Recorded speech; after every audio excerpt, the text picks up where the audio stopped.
투자는 건강하게, 맘 편하게, 오래. 안녕하세요. 캡인베스트먼트 허정욱입니다. 오늘은 아실만한 분들은 잘 아실 그런 기업인데요. 최근에 이제 패션 기업, 섬유유업 업종 중에서 상당히 핫한 기업으로 알려져 있는 감성코퍼레이션에 대해서 다루겠습니다. 최근에 이제 오프라인 수강생 분들한테 강의를 드리다가 질문이 나왔었던 기업이고요.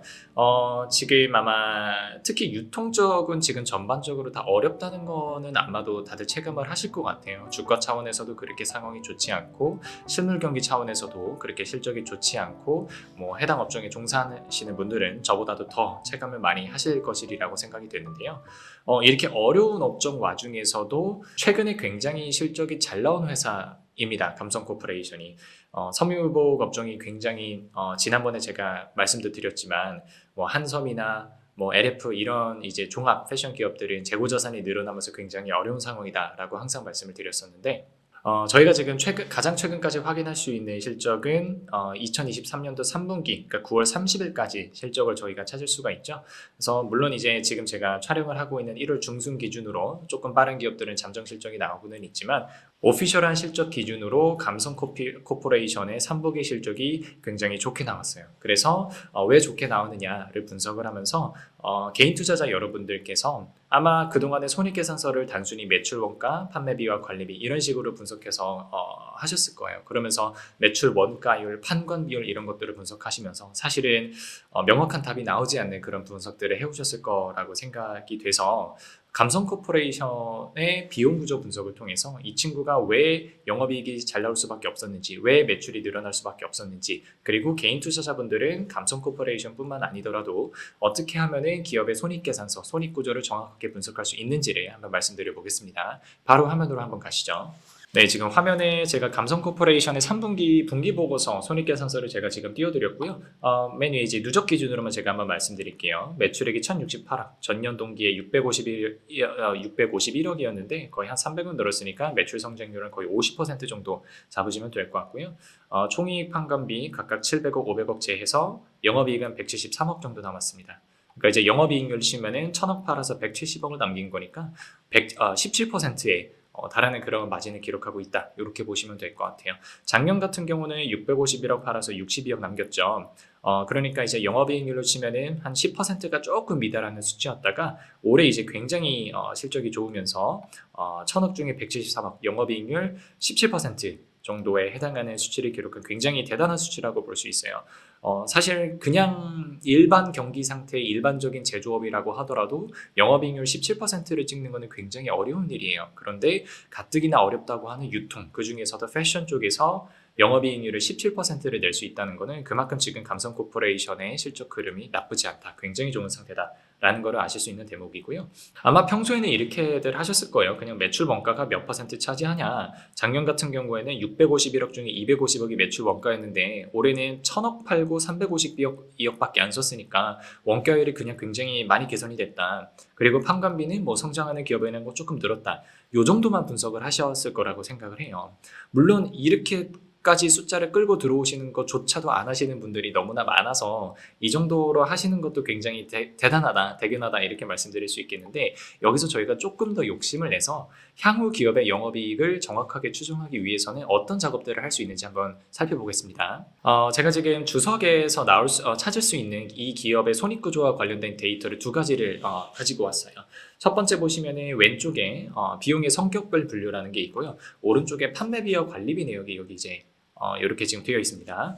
많은 분들이 주석에서 그냥 비용을 찾아봐라 라고 말씀을 드리면 판관비 내역들을 찾으세요. 그러면서 여기 맨 밑에 이제 합계 보시면 541억이라고 나와 있죠. 이 541억을 기준으로 비용들을 분석을 하시죠. 이렇게 되면 여러분들이 어떤 실수를 하시게 되냐면 기업의 매출 원가에 대한 분석을 하실 수가 없게 됩니다. 그럼 매출 원가는 어디서 찾느냐? 안타깝게도요, 거의 대부분의 기업들은 매출 원가의 상세한 내역을 일일이 주석에 공시하지 않습니다. 왜냐면 매출 원가는 정말 그 기업의 원가, 말 그대로 원가다 보니까 기업 기밀이에요. 그래서 이걸 일일이 공개하지는 않습니다. 하지만 여러분들이 간접적으로 찾으실 수 있는 방법이 있어요. 그걸 좀 보여드릴게요. 왼쪽에 비용의 성격별 분류를 보시면 매출 원가하고 판관비를 합하면 기업의 영업비용이라고 저희가 표현을 합니다. 장사하는 데 들어간 비용이라는 거죠. 그래서 이 영업비용을요, 매출 원가 판관비라고 하는 구분과 상관없이 그냥 성격별로 원재료에다가는 얼마나 썼냐, 인건비에다가는 얼마를 썼냐, 감가상각비로 얼마가 나가고 수수료로 얼마가 나가고 광고비로 얼마가 나가고 이렇게 성격별로 전체 영업비용을 재분류한 거를 성격별 분류라 그래요. 그래서 여기 보시는 지금 이 합계금액 894억으로 된 요 숫자 있죠. 요게 감성코퍼레이션이라고 하는 회사가 작년에 1월 1일부터 9월 30일까지 장사하는 데 전체로 쓴 비용이에요. 여기 안에 판관비도 포함되어 있고 매출 원가도 포함되어 있는 거죠. 그거를 합쳐서 얼마를 썼냐 요거를 보실 수 있는 그런 개념이에요. 그래서 여기 있는 항목에서 오른쪽에 보고 계시는 판관비 내역들을 각각 빼주신다면 여러분들이 매출 원가의 내역을 얼추 알 수가 있습니다. 그래서 그 구분을 하시면서 여러분들이 하셔야 되는 건 뭐냐면 기업의 변동비와 고정비를 구분을 하셔야 돼요. 자, 항상 그동안에도 말씀드렸던 거지만 다시 한번 갈게요. 변동비는요. 매출과 연동해서 늘어나고 줄어드는 거예요. 매출이 늘었을 때 같이 올라가는 비용, 대표적으로는 원재료 비용이 있어요. 이런 친구들을 변동비라고 하고요. 매출의 등락과 상관없이 그대로 거의 고정적인 비용이 발생하는 비용들을 고정비라고 합니다. 얘네들은 매출이랑 상관없이 그냥 거의 그대로 추정하셔서 가져가시면 돼요. 뭐 감가상각비가 대표적인 예시가 되겠죠. 그래서 제가 여기 지금 띄워드린 두 개 자료를 바탕으로 이 기업, 감성코퍼레이션의 변동비와 고정비 분석을 좀 해봤어요. 보시면 전체 비용으로 894억 원 지금 썼고요. 여기서 상품 매입액, 거의 상품 매입액입니다. 상품 매입액 352억 정도는 매출 원가로 들어가 있고 사실상 나머지 금액은 전부 다 판관비로 처리했다는 걸 알 수 있어요. 자, 왜 이 작업을 하셔야 되냐면 이렇게 판을 한번 만들어 놓고 나서 여기서 고정비, 변동비를 구분하셔야 제대로 된 분석을 할 수 있거든요. 자, 오른쪽으로 가보시면 이 기업이 지금 작성한 성격별 비용 중에서 고정비와 변동비를 구분을 해놓은 거예요. 그러면 고정비로 제가 봤을 때는 인건비, 상각비, 임차료, 광고선전비 그리고 기타 비용은 그때그때 다르긴 하지만 보통 제가 그냥 고정비로 편의상 넣습니다. 이게 정확하다는 말씀은 아니에요. 인건비 같은 경우는 중장기적으로는 조금 변동비적인 성격을 가지게 되는데 저희는 그래도 5년 안쪽에 매출을 추정하는 경우가 많다 보니까 그 정도 시계열에서는 단기적으로는 고정비로 보셔도 크게 상관없습니다. 그리고 상품 원가, 원재료 원가로 들어가는 게 변동비의 대표적인 항목일 거고요. 운반비 당연히 변동비일 거고요. 지급 수수료는 이게 조금 애매하긴 해요. 기업에 따라서 지급 수수료가 고정비용으로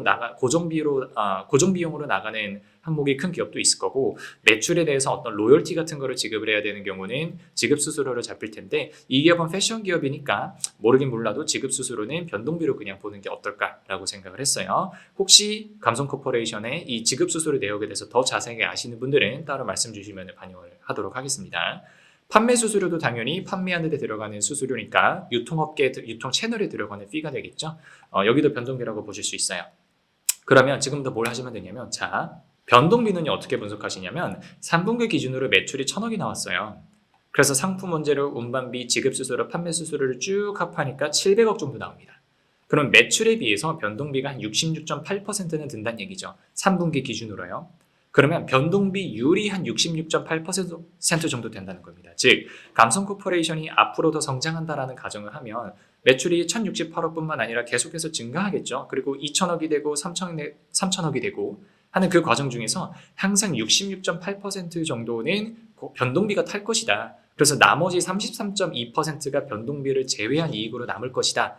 라는 것을 알 수가 있어요. 이거를 저희가 업계에서는 공헌이익률이라고 합니다. 영어로는 contribution margin이라 그래요. 이 공헌이익률이 굉장히 중요해요. 왜 그러냐면 공헌이익률이 작은 회사는요. 아무리 매출이 많이 나도 결국에는 이익이 그렇게 많이 날 수가 없습니다. 대표적으로 화학기업들이 이런 특징을 가지고 있어요. 원재료 비용이 굉장히 많이 차지하기 때문에. 고정비를 한번 넘어가 볼까요? 요거는 제가 이제 아주 긴 시계열에서의 분석을 지금 짧은 영상 안에서는 해드리기가 조금 어려워서 작년 3분기 수치만 기준으로 한번 말씀을 드려볼게요. 고정비로 인건비, 상각비, 임차료, 광고선전비, 기타 얘네들을 다 합해보니까 3분기 기준으로 182억을 썼대요.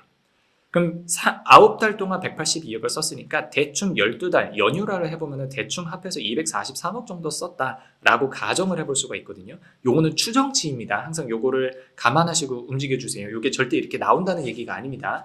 어떻게 분석을 하는지 방법을 말씀드리는 거예요. 그러면 감성코퍼레이션은 고정비로 1년에 한 240억 정도는 고정적으로 지출을 하고 있다. 이렇게 보시면 됩니다. 그럼 변동비율과 고정비 절대 금액을 저희가 분석을 해놨죠. 연 단위로. 그럼 지금부터 어떻게 하냐면 영업이익을 추정을 하실 때에는요. 매출 곱하기 1 마이너스 변동비율. 그러니까 여기 부분이 사실상 공헌이익률이거든요. 여기에서 공원이익을 구한다면 거기서 고정비를 빼야 영업이익이 나오겠죠. 그럼 실제 감성코퍼레이션의 사례로 와보면 요 식이 됩니다. 매출 곱하기 1 마이너스 0.668 마이너스 243억이 영업이익이 되는 거죠. 그럼 1차적으로는 손익분기를 한번 확인을 해주세요. 제가 계산해 보니까 732억이 나오네요. 하지만 3분기 기준으로 쳐도 이 감성코퍼레이션이라고 하는 기업이 1000억이 넘는 매출을 냈기 때문에 손익분기는 뭐 넘고는 남는 그런 수준이라고 보시면 되겠습니다. 그럼 앞으로 이제 감성코퍼레이션이 어떻게 될까? 그러니까 23년도까지 장사를 잘했다는 거는 알겠어요. 하지만 24년에도 조금 성장을 할 거고 25년도, 26년도 이렇게 성장을 할 때 영업이익률은 얼마나 성장할 수 있을까를 여러분들이 판단하시는 방법인데 가장 좋은 거는 감성코퍼레이션의 매출을 여러분들이 직접 추정을 해보시는 거예요. 하지만 그 추정하는 게 어렵잖아요. 그래서 아주 약식으로 빠르게 해보실 수 있는 방법을 말씀드릴게요. 위에 여기 있는 그림은 FN가이드에서 제가 갖고 온 건데 FN가이드에서 기업을 검색을 하신 다음에 맨 밑으로 내려와 보면 Financial Highlight라는 게 있습니다. 네, 여기 와보시면은 여기 지금 파란색 부분이죠. 23년도가 아직 공시가 완벽하게 안 났기 때문에 2라고 되어 있어요. 이게 이 에스티메이트 수치거든요. 1870억, 2674억, 3186억. 이게 뭐냐면 이 기업 감성코퍼레이션을 커버하는 애널리스트들의 컨센서스 추정값의 평균치라고 보시면 돼요. 그러니까 애널리스트들은 23년도 예상치가 1870억, 24년도에는 2674억, 25년에는 3586억 매출이 날 것 같다라고 추정을 했던 얘기예요. 물론 여기 밑에 있는 영업이익을 활용하셔도 되지만 조금 더 정확하게 여러분들만의 분석을 해보고 싶으시다면 앞에서 보여드렸던 요거 있죠. 요 식에다가 애널리스트들의 매출 컨센서스를 넣어보면 돼요. 그럼 23년도에 예상 영업이익은 378억, 24년도에는 645억, 25년도에는 948억 정도 나온다는 거죠. 그러면 영업이익 기준으로 쳤을 때는 애널리스트들이 추정해놓은 값과 저희가 지금 공식에 따라서 추정해놓은 값 중에서 저희가 추정한 게 조금씩 더 높죠. 요거는 왜 그러냐면 사실은 고정비 같은 경우는요. 저희가 지금은 23년도 3분기 실적을 기준으로 그냥 243억이라고 고정을 했지만 감성코퍼레이션이라고 하는 기업이 덩치가 커지고 성장하면 할수록 당연히 고정비도 조금씩은 늘어날 수밖에 없어요. 그게 매출에 연동이 되지는 않겠지만 소폭씩은 올라갈 거거든요. 아마 애널리스트 분들께서는 그 고정비 확대까지 어느 정도 감안을 하셨을 것 같고 여러분들이 직접 추정하실 때 어렵다라고 하면은 그냥 저희가 앞에서 말씀드렸던 요 식으로 그냥 추정하셔도 상관없고 정말 나는 이런 거 이해 못하고 어렵겠다라고 하면은 그냥 애널리스트 추정치 따라가셔도 됩니다. 하지만 애널리스트가 커버하지 않는 기업이 있을 수도 있기 때문에 이런 방법이 있다. 이런 공식에 넣어서 계산하시면 얼추 맞다라는 거를 말씀을 드리는 거죠. 그러면은 이렇게 미래 실적이 영업이익이 어떻게 나온다라고 가정을 하면 이제 뭐까지도 해볼 수가 있냐면요. 당기순이익을 추정을 해서 이 기업의 적정 PER, PE 레이시오를 어느 정도 때려서 기업의 적정 시가총액이 대충 어느 정도 수준이고 현재 시가총액은 어느 정도 수준인지를 얼핏 계산해 보실 수가 있어요. 다음 장으로 넘어가 볼게요. 제가 지금 보니까 애널리스트들이 컨센으로 추정해 놓은 것 중에 하나가 뭐냐면 영업이익 330억 낼 때 당기순이익이 한 230억, 500억 낼 때 400억, 700억 낼 때 620억 이렇게 나오는 걸 보니까 영업이익하고 당기순이익 사이에 보통 이자 비용하고 법인세 비용이 들어가거든요. 요거 두 개를 합쳐서 얼추 100억에서 150억 정도 빠진다고 예상을 하는 것 같아요. 물론 요것도 정확하게 추정할 수 있습니다만 오늘의 포인트는 아니니까. 그럼 앞에서 저희가 추정했었던 영업이익에서 2023년도 수치는 100억을 빼고 24년도 수치는 100억을 빼고 25년도 수치는 애널리스트를 따라서 150억을 한번 빼볼게요. 그럼 당기순이익이 각각 278억, 545억, 800억 요 정도를 추정이 되거든요. 자, 그럼 여기서 PER을 대충 때려보면 되겠죠. PER은 대충 10배 정도 때리시면 됩니다. 왜 10배냐에 대해서 이론적으로 설명을 드리려면 시간이 너무 오래 걸리니까 보통 한국에서 어느 정도 성숙기에 다다른 기업, 그러니까 감성코퍼레이션이 지금은 성장하고 있지만 어느 정도 한 3년, 4년 정도 지나면 성숙기에 들어서는 기업이 될 거란 말이죠. 성장률은 어느 정도 떨어지고 조금 더 우량해질 거죠. 그때를 저희가 지금 예측을 하는 거예요. 그러면 성숙기에 들어선 기업들의 평균적인 배수가 한 10배 정도 때리면 되거든요. 한국 평균이. 그러면 순이익 278억이니까 적정 시총은 2780억, 24년도에는 5450억, 2025년 같은 경우에는 8000원 이렇게 계산하시면 돼요. 그래서 지금 시총이 어느 정도 수준인지 파악을 해서 얘가 몇 년치 이익을 땡겨서 반영을 하고 있는 건지를 여러분들이 감을 잡아주시면 돼요. 그러면은 촬영일 기준으로 보니까 감성코퍼레이션의 시가총액이 딱 2,700억 정도 됩니다. 그러면 23년도 예상되는 지금 2,780억을 딱 비슷하게 반영했다라고 보시면 돼요. 즉 23년도 수치는 반영한 겁니다. 지금. 근데 24년도 수치를 기준으로 계산을 해보면 5,400억 정도가 나오잖아요. 여기서 거의 2배잖아요. 그러면은 이게 절대 제가 매수 추천을 드리는 건 아니에요. 하지만 이론적으로 이렇게 계산이 된다는 겁니다. 그러면 이 친구는 지금 23년도 연말 실적까지는 이미 충분히 반영이 되어 있는데 24년도 성장치를 반영한 시가총액까지는 아직 갈 길이 한참 멀잖아요. 그러니까 24년도 실적까지 땡겨온 주가는 아니라는 거예요. 네. 그러면 여러분들 입장에서 내가 만약에 감성코퍼레이션을 가지고 나는 뭐 감성코퍼레이션이 하는 스노우피크라고 하는 그 브랜드를 굉장히 좋게 본다. 오래오래 가지고 갈 작정이다. 이거 나 일본에서도 사봤는데 되게 괜찮다. 1년, 2년 가지고 있을 수 있다. 라고 하시면은 충분히 더 높은 시가총액을 기대하면서 기다려보실 수 있는 수치가 되는 거고, 그게 아니라 나는 시계열이 조금 짧다. 그래서 바로 성장 가치가 주가에 반영이 되어줘야 되는데 24년도 연말까지는 내가 기다리기가 어렵다. 라고 하면은 여러분들이 생각하는 적정 시가총액은 요거보다 조금 낮아지게 되겠죠. 예. 그래서 그거를 참고를 하셔서 기업에 대한 가치 평가를 하는 거. 요게 밸류에이션이고 요게 가치 투자거든요.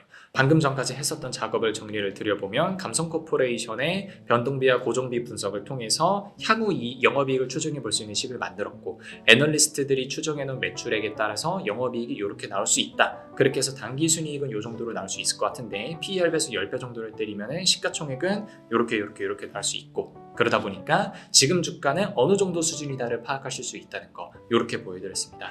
그래서 감성코퍼레이션뿐만 아니더라도 혹은 뭐 감성코퍼레이션은 지금 굉장히 실적이 잘 나온 기업이라서 기분 좋은 분석이 됐지만 혹시 조금 지금 실적이 어려운 기업이 있으실 수도 있잖아요. 그런 기업들도 고정비 변동비 분석을 똑같이 하시면 돼요. 그렇게 해서 이 기업이 매출이 어느 정도 이상 나야 조금 유의미한 영업이익이 나올까, 여러분들이 갖고 계시고 투자하고 계신 기업에 대해서 이런 작업을 연습해 보시면 정말 도움이 많이 될 것 같습니다. 오늘 감성코퍼레이션의 고정비 변동비 분석은 여기까지 하겠습니다. 도움이 되었기를 바라고요. 여기까지 하겠습니다. 감사합니다.